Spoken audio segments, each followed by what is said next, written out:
Tonight we take you to the Syria border with Turkey. And you'll hear from a man who says he was injured in that recent chemical attack in Syria. Correspondent Benjamin Hall tells us international inspectors are still not being given access to Ground Zero.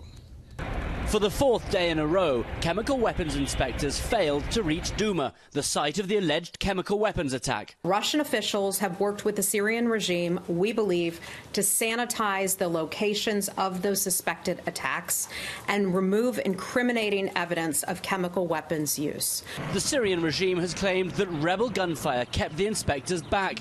But Fox has learned that all rebels had been bussed out of the area 10 days ago as part of a Russian deal. Today, hundreds more rebels gave up their weapons elsewhere in the city, afraid of further gas attacks. Fox has also learned that the bodies of those who died in the attack have been taken from their graves by the regime, and doctors who treated the victims have been detained and threatened if they give evidence. Doctors are scared that their families who stayed in the in town or live in the government areas will be under threat from the government. Despite these attempts, though, the truth is emerging. Bit by bit, we're able to paint a picture of what exactly happened in that terrible chemical attack in Douma. We can't get to the site ourselves, but every day, evidence and witnesses come across this border wall with more horrific details. Fox News spoke to someone who claims to be a survivor of the chemical attack. What I saw were hundreds of injured bodies lying in the corridors, some dying of gas, others by conventional weapons.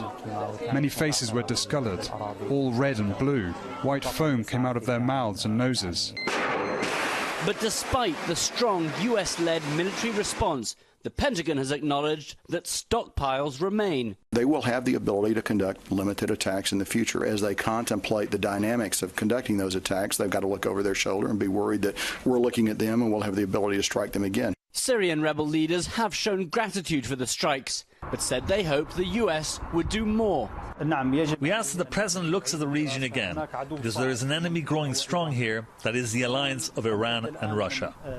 But I've spoken to rebel commanders in the north of Syria today who tell me that Americans have been there and have taken blood and urine samples from survivors of the chemical attack. And that means that while the UN and the OPCW may not have samples, the American government does. Brett?